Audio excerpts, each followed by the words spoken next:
ಅಂಗವಿಕಲರಿಗೆ ಸರ್ಕಾರದಿಂದ ಸಿಗುವಂತಹ ಸೌಲಭ್ಯಗಳ ಮಾಹಿತಿ. ಸಮಾಜಮುಖಿ ಕೆಲಸ ಮಾಡೋದ್ರಿಂದ ಮನಸ್ಸಿಗೆ ನೆಮ್ಮದಿ. ನಮಸ್ತೆ ವೀಕ್ಷಕರೇ, ಇವತ್ತು ನಮ್ಮೊಂದಿಗೆ ಬಸವರಾಜಪ್ಪ ಅಂತೇಳಿ ನಮ್ಮ ಸಾಲಿಗ್ರಾಮ ತಾಲೂಕಿನ ಪಶುಪತಿ ಗ್ರಾಮದವರು ನಮ್ಮ ಜೊತೆ ಇದ್ದಾರೆ. ಇವರು ಮೂಲತಃ 2 ಕಣ್ಣುಗಳನ್ನು ಕಳ್ಕೊಂಡು ಅಂಗವಿಕಲರಾಗಿದ್ದಾರೆ. ಇವರು ಅಂಗವಿಕಲರಾದರೂ ಕೂಡ ತಾಲೂಕಿನಲ್ಲಿರುವಂತಹ ಅಂಗವಿಕಲರಿಗೆ, ವಿಶೇಷ ವಿಕಲಚೇತನರಿಗೆ ಸರ್ಕಾರದಿಂದ ಬರುವಂಥ ಸೌಲಭ್ಯಗಳ ಬಗ್ಗೆ ಮಾಹಿತಿ ನೀಡ್ತಾರೆ. ಜೊತೆಗೆ ಇವರು ಸಮಾಜಮುಖಿ ಕೆಲಸಗಳನ್ನು ಕೂಡ ಮಾಡ್ತಾಯಿದ್ದಾರೆ. ಇವತ್ತು ತನ್ನ ಕುಟುಂಬದ ನಿರ್ವಹಣೆ ಅಷ್ಟೇ ಸಾಕು ಅಂತ ತಿಳ್ಕೊಳ್ಳೋದಾಗಿದ್ದರೆ ಬೆಂಗಳೂರನ್ನು ಕೆಂಪೇಗೌಡರು ಅವರು ಕಟ್ತಾ ಇರಲಿಲ್ಲ. ಮಹಾತ್ಮ ಗಾಂಧೀಜಿಯವರು ದೇಶಕ್ಕೋಸ್ಕರ ಹೋರಾಟ ಮಾಡ್ತಿರಲಿಲ್ಲ. ಬಾಬಾ ಸಾಹೇಬ್ ಅಂಬೇಡ್ಕರ್ ಅವರು ಇಡೀ ಜನತೆಗೋಸ್ಕರ, ದೇಶದ ಜನತೆಗೋಸ್ಕರ ಸಂವಿಧಾನವನ್ನು ಬರೀತಾ ಇರಲಿಲ್ಲ. ಇವರ ಮಾರ್ಗದರ್ಶನದಲ್ಲಿ ನಡೀತಿರುವಂತಹ ಬಸವರಾಜಪ್ಪನವರು ಅನೇಕ ಸಮಾಜಮುಖಿ ಕೆಲಸಗಳನ್ನು ಕೂಡ ಮಾಡ್ಕೊಂಡು ಬಂದಿದ್ದಾರೆ. ಇವರು ಸರ್ಕಾರದಿಂದ ಬರುವಂಥ ಸೌಲಭ್ಯಗಳ ಬಗ್ಗೆ, ಜೊತೆಗೆ ಇವರ ಸಮಾಜಮುಖಿಯ ಕಾರ್ಯವೈಖರಿಯ ಬಗ್ಗೆ ನಮ್ಮೊಂದಿಗೆ ಇವತ್ತು ಹಂಚ್ಕೊಳ್ತಾರೆ. ಬನ್ನಿ, ಇವರ ಒಂದು ಬೆಳೆದು ಬಂದಂಥ ಒಂದು ಹಾದಿಯನ್ನು, ಜೊತೆಗೆ ಒಂದಷ್ಟು ವಿಚಾರಗಳನ್ನು ನಿಮ್ಮ ಮುಂದೆ ಪ್ರಸ್ತಾಪವನ್ನು ಮಾಡ್ತೇವೆ. ಸರ್ ನಮಸ್ಕಾರ. ನಮಸ್ತೆ ಸರ್. ಹೇಳಿ ಸರ್, ನಿಮ್ಮ ಒಂದು ಬೆಳೆದು ಬಂದ ಹಾದಿ. ನಮಸ್ತೆ ಸರ್. ಹೇಳಿ ಸರ್, ನಿಮ್ಮ ಒಂದು ಬೆಳೆದು ಬಂದ ಹಾದಿ.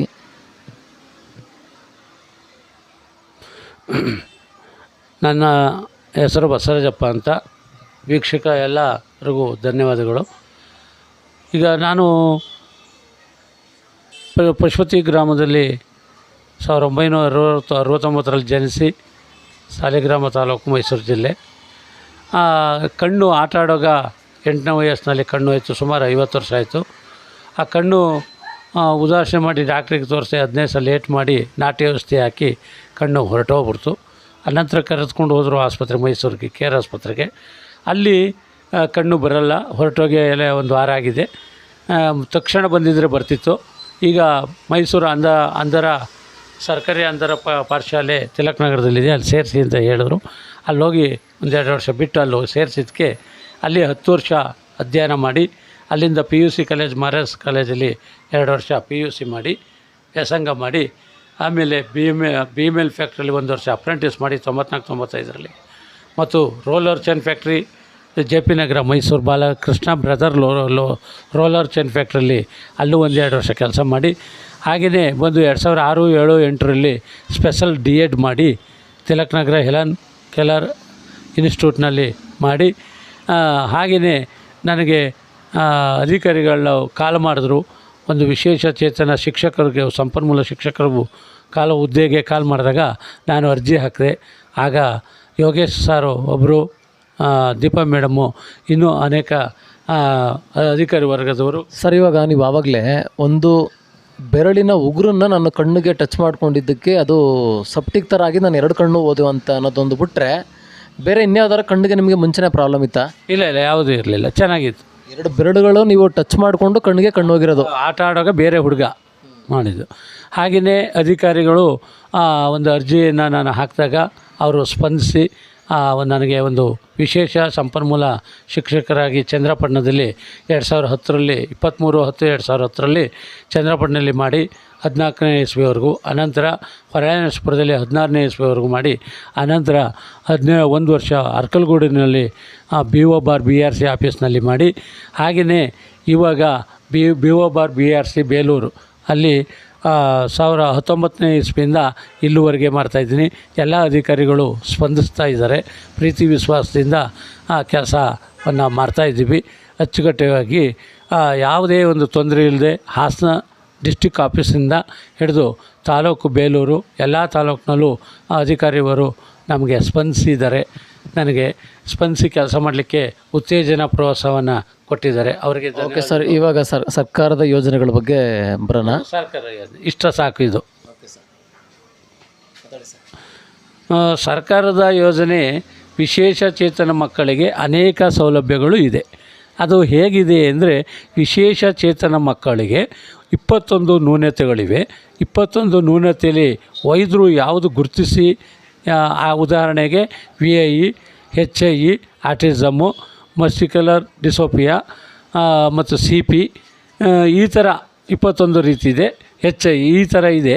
ಅವರು ಯಾವುದೋ ಒಂದು ಗುರುತಿಸಿ ನ್ಯೂನತೆಯನ್ನು ಪ್ರಮಾಣ ಪತ್ರವನ್ನು 40ರಿಂದ 100 ಒಳಗಡೆ ಇದ್ದರೂ ಮಾತ್ರ ಅಂಗವಿಕಲತೆ. ಆ ಪ್ರಮಾಣ ಪತ್ರವನ್ನು ಕೊಟ್ಟಾಗ ಸರ್ಕಾರದ ಎಲ್ಲ ಸೌಲಭ್ಯಗಳು ಸಿಗುವ ಸಾಧ್ಯತೆ ಇರುತ್ತೆ. ಉದಾಹರಣೆಗೆ ಪೂರ್ಣ ದೃಷ್ಟಿದೋಷದವರಿಗೆ ಬಸ್ ಪಾಸು ಕರ್ನಾಟಕದಲ್ಲಿ 31 ಜಿಲ್ಲೆಗೂ ಫ್ರೀ ಇರುತ್ತೆ. ಮತ್ತು 1400 ರೂಪಾಯಿ ಕೂಡ 100% ಇದ್ದರೆ ಬರುತ್ತೆ. ಕಡಿಮೆ 40ರಿಂದ 74 ಇದ್ದರೆ 1200 ಬರುತ್ತೆ.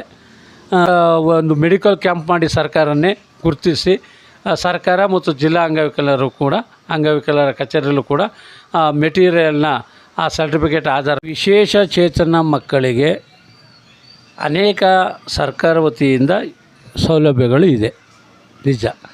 ಆದರೆ ಆ ಸೌಲಭ್ಯ ದೊರಕಬೇಕಾದ್ರೆ, ಸೌಲಭ್ಯವನ್ನು ಲಭಿಸಬೇಕಾದ್ರೆ ವೈದ್ಯರಿಂದ 21 ನ್ಯೂನತೆಗೆ ಸಂಬಂಧಪಟ್ಟ ಎಷ್ಟು % ಇದೆ 40ರಿಂದ 100ವರೆಗೂ ಕೊಡಬೇಕು ಅಂಗವಿಕಲತೆ ಅಂತ ಸುಪ್ರೀಂ ಕೋರ್ಟು ಒಂದು ಘೋಷಣೆ ಮಾಡಿದೆ. ಆ ಆಧಾರದ ಮೇಲೆ ವೈದ್ಯರು ಆ ನ್ಯೂನತೆ ಏನಿದೆ ಅನ್ನೋದ ಗುರುತಿಸಿ ಒಂದು ಪ್ರಮಾಣ ಪತ್ರವನ್ನು ಕೊಡ್ತಾರೆ. ಆ ಪ್ರಮಾಣ ಪತ್ರದ ಆಧಾರವಾಗಿ ಎಲ್ಲ ಸೌಲಭ್ಯಗಳು ಸಿಗುವ ಸಾಧ್ಯತೆ ಇರುತ್ತೆ. ಇವಾಗ ಎಷ್ಟು ಜನ ಅಂಗವಿಕಲರಿದ್ದಾರೆ ತಾಲೂಕಿನಲ್ಲಿ? ಸುಮಾರು ಒಂದು 15,000 20,000 ಒಳಗಷ್ಟು ವಿಕಲಚೇತನ ಮಕ್ಕಳು ಇದ್ದಾರೆ. ವಿಕಲಚೇತನ ಮಕ್ಕಳು, ವಿಕಲಚೇತನ ವ್ಯಕ್ತಿಯರು. ಈಗ ವಿಶೇಷವಾಗಿ ಕೈ ಕಾಲು ಇಲ್ದಿರೋರು ಅಥವಾ ಕಣ್ಣು ಇಲ್ದಿರೋರು ಏನಾದರೂ ಪರ್ಟಿಕ್ಯುಲರಾಗಿ ಗೊತ್ತಾ? ಕಣ್ಣು ಒಂದು ಸುಮಾರು ಜನ ಗೊತ್ತು. ಆದರೆ ಈ ವಿಕಲಚೇತನ ಮಕ್ಕಳದು ಅಂಗವಿಕಲರು ಅಂತ ಮೊದಲು ಅಂತಿದ್ರು. ಈಗ ಆ ಪದವನ್ನು ತೆಗೆದು ದಿವ್ಯಾಂಗ ಅಂತ ಮಾನ್ಯ ಮೋದಿಯವರು ಮಾಡಿದ್ದಾರೆ, ಮಂತ್ರಿಯವರು. ಮತ್ತು ವಿಶೇಷ ಚೇತನರು ಅಂತ ಕರಿಬೇಕು. ವಿಶೇಷ ಚೇತನ ವ್ಯಕ್ತಿ, ವಿಶೇಷ ಚೇತನ ಮಕ್ಕಳು ಅಂತ. ಈಗ ಮಕ್ಕಳಿಗೆ ಸೌಲಭ್ಯ ಏನು ಅಂದರೆ ದೃಷ್ಟಿದೋಷದವರೆಗೆ, ಪೂರ್ಣ ದೃಷ್ಟಿದೋಷದವರೆಗೆ ಬಸ್ ಪಾಸು ಮತ್ತು 1400 ಮತ್ತು ಈ ಕೆಲವೊಂದು ಮನೆ ಆಗಲಿ ಅಥವಾ ಸೈಟ್ ಆಗಲಿ ಕೊಡುವ ಒಂದು ಸಾಧ್ಯತೆ ಇರುತ್ತೆ. ಸರ್, ಕರ್ನಾಟಕದ ಅನೇಕ ಭಾಗಗಳಲ್ಲಿ ಕೆಲವರು ಅಂಗವಿಕಲರು ಅಂತೇಳಿ ಸುಳ್ಳು ಸರ್ಟಿಫಿಕೇಟ್ ತಗೊಂಡನ್ನ ಸರ್ಕಾರದಿಂದ ಬರುವಂಥ ಯೋಜನೆಗಳ ಬಗ್ಗೆ ಅವರು ಅನುಕೂಲ ಪಡ್ಕೋತವ್ರೆ. ಇದು ಎಷ್ಟರ ಮಟ್ಟಿಗೆ ಸರಿ, ಎಷ್ಟರ ಮಟ್ಟಿಗೆ ತಪ್ಪು? ಇದು ತುಂಬ ಕಠಿಣವಾದ ಪ್ರಶ್ನೆ. ಇದು ಉತ್ತರವನ್ನು ಕೊಡಲಿಕ್ಕೆ ಅಷ್ಟು ಸಾಧ್ಯ ಆಗಲ್ಲ. ಒಂದೇ ಒಂದು ಮಾತು ಹೇಳ್ಬೋದು. ನಮ್ಮ ಏನು ಎರಡನೇ ದೇವರು ಅಂತ ಅನಿಸ್ಕೊಂಡಿರತಕ್ಕಂಥ ವೈದ್ಯರು ಅವರು ಎಷ್ಟು ಪ್ರಮಾಣ ಇದೆ ವ್ಯಕ್ತಿಗೆ, ಮಗಿಗೆ ಅಂಗವಿಕಲತೆ ಅಂತ ಗುರುತಿಸಿ ಕೊಡಬೇಕು. ಅವರಿಗೆ ಸೇರಿದ್ದು ಇದು ನಾವು ಹೇಳಲಿಕ್ಕೆ ಬರಲ್ಲ ಅಂತ ನಾನು ಈ ಒಂದು ಪ್ರಸಂಗದಲ್ಲಿ ಹೇಳ್ತಾಯಿದ್ದೆ. ಸರ್, ಎಷ್ಟೋ ಜನ ಅಂಗವಿಕಲರಿಗೆ ಕೆಲವೊಂದು ಸೌಲಭ್ಯಗಳು ಸಿಗ್ತಾ ಇಲ್ಲ ಅನ್ನೋ ಮಾತುಗಳು ಕೇಳಿಬರ್ತವೆ. ಅದು ನಿಮ್ಮ ಮಟ್ಟಿಗೆ ಏನಾದರೂ ಬಂದಿದೆಯಾ? ಸುಮಾರು ಜನ ಅಂಗವಿಕಲತೆ ವಿಶೇಷ ಚೇತನ ಮಕ್ಕಳದು ಬಂದಿದೆ. ಆದರೆ ಆ ಪೋಷಕರು ಕೆಲವೊಂದು ಸಂದರ್ಭದಲ್ಲಿ ತುಂಬ ವ್ಯಥೆಯಾಗಿರ್ತಾರೆ, ತುಂಬ ಯೋಚನೆ ಮಾಡ್ತಾಯಿರ್ತಾರೆ. ಅವರಿಗೆ ನಾವು ಆತ್ಮಸ್ಥೈರ್ಯ ತುಂಬ್ತೀವಿ. ಈ ಅನೇಕ ಗಿರೀಶ್ ಅಂತ ಒಬ್ಬರು ಅರ್ಕಲ್ಗೂಡರಿ ಒಲಿಂಪಿಕ್ಕಿನಲ್ಲಿ ಸಾಧನೆ ಪಡೆದು ಚಿನ್ನ ಪದಕ ಪಡೆದಿದ್ದಾರೆ. ಮಾರುತಿ ಒಳ್ಳೆಯವರು ಪಡೆದಿದ್ದಾರೆ. ಕಮಿಷನರು ಲಕ್ಷ್ಮೀಶ್ ಅಂತ ಅವರು ಪೊಲೀಸ್ ಕಮಿಷನರ್ ಆಗಿ ಕಾಲೇಜಲ್ಲಿ ಅವರು ಹುದ್ದೆಯನ್ನು ನಿರ್ವಹಿಸಿದ್ದಾರೆ. ಅಂತೆಲ್ಲ ಉದಾಹರಣೆಯನ್ನು ಕೊಡ್ತೀವಿ. ಅವರಿಗೆ ಆತ್ಮಸ್ಥೈರ್ಯ ತುಂಬಿ ಅವ್ರನ್ನ ಒಂದು ಫಿಸಿಯೋಥೆರಪಿಗೆ ಮತ್ತು ಮೆಟೀರಿಯಲು ಯಾವ್ಯಾವ ಮಗಿಗೆ ಕೈ ಕಾಲು ಐಬಾದರೆ ವಾಕರ್ ಬೇಕೋ, ವೀಲ್ ಚೇರ್ ಬೇಕೋ, ಆ ಥರ ಇದು ಮಾಡ್ತೀವಿ. ಆ ಥರ ಅವ್ರಿಗೆ ಗೈಡೆನ್ಸ್ ಕೊಟ್ಟು ಅದನ್ನ ಎಲ್ಲೆಲ್ಲಿ ಮಾಡಿಸ್ಬೇಕು, ಸರ್ಟಿಫಿಕೇಟ್ ಮಾಡಿಸಿ ಯಾವ ಮೂಲಕ ತಗೋಬೇಕು. ಪ್ರತಿಯೊಂದು ಗ್ರಾಮ ಪಂಚಾಯತಿಲೂ ಒಬ್ಬ ವಿಶೇಷ ಕಾರ್ಯಕರ್ತರು, ವಿಶೇಷ ಚೇತನ ಮಕ್ಕಳ ಕಾರ್ಯಕರ್ತರು ಅಂತ ಇರ್ತಾರೆ. ಅವ್ರ ಕಡೆಗೆ ನಾವು ಗೈಡೆನ್ಸ್ ಕೊಟ್ಟು ಅವ್ರ ಕಡೆಯಿಂದ ಮಾಡಿಸ್ತೀವಿ.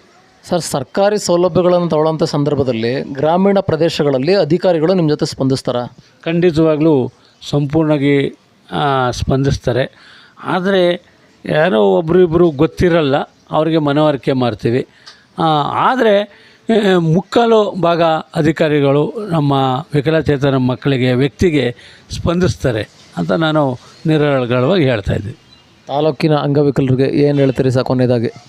ತಾಲೂಕಿನ ಅಂಗವಿಕಲರಿಗೆ ಎಲ್ಲ ಜಿಲ್ಲೆಯ ಎಲ್ಲ ತಾಲೂಕಿನ ವಿಕಲಚೇತನ ವಿಶೇಷ ವಿಕಲಚೇತನ ಮಕ್ಕಳಿಗೆ ಮತ್ತು ಪೋಷಕರಿಗೆ ಹೇಳೋದು ಏನಂದರೆ ಯಾವುದೇ ರೀತಿಯಾಗಲಿ ಯಾವುದೇ ಏನೇ ತೊಂದರೆ ಆದ್ರೂ ಖಂಡಿತವಾಗ್ಲೂ ಹೆದರುಗೊಂಡದೆ ಅವು ಧೈರ್ಯವಾಗಿ ಯಾವ್ಯಾವ ಹಂತದಲ್ಲಿ ಯಾವ್ಯಾವ ವ್ಯಕ್ತಿ ಅಧಿಕಾರಿಯರು ನೋಡಬೇಕು, ಯಾವ ವಿಶೇಷ ಶಿಕ್ಷಕರು ನೋಡಬೇಕು, ಅವ್ರು ಏನು ಹೇಳ್ತಾರೆ ಆ ಮಾರ್ಗದರ್ಶನದಲ್ಲಿ ನಡೆದು ವಿಕಲಚೇತನ ಮಕ್ಕಳ ಒಂದು ಸಮಾಜದಲ್ಲಿ ಮುಖ್ಯವಾಹಿನಿಗೆ ಬರಬೇಕು ಅಂತ ನಮ್ಮದೊಂದು ನಮ್ಮ ವಿಶೇಷ ಶಿಕ್ಷಕರ ಅಭಿಪ್ರಾಯ ಹಾಗೂ ಎಲ್ಲರ ಅಧಿಕಾರಿಗಳು ಅಭಿಪ್ರಾಯ. ಸರ್, ನಿಮ್ಮ ಎಲ್ಲ ಮಾಹಿತಿಗಳಿಗೆ ಧನ್ಯವಾದಗಳು.